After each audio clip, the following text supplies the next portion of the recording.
contatto il popolo con la classe dirigente, e che avesse dei dubbi non vedeva, non c'era a radio, non c'era a televisione, non c'erano fotografie, quindi dalla classe dirigente la gente aveva notizie per sentito dire. Quando c'era invece il Parlamento riunito in un paese, andavano a vedere di persona chi era il re, chi era il dirigente, ecco qual era il motivo.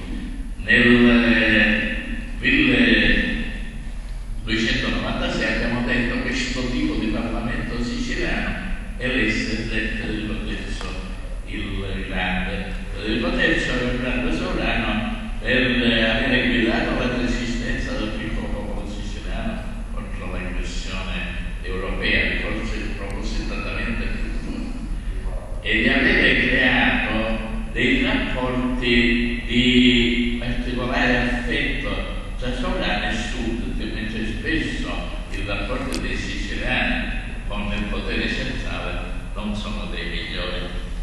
Si riunì quindi questo Parlamento il 24 maggio 1118. Questo Parlamento è importante perché quasi ufficializzò in particolare il rapporto che c'era tra sovrano e popolo. C'era un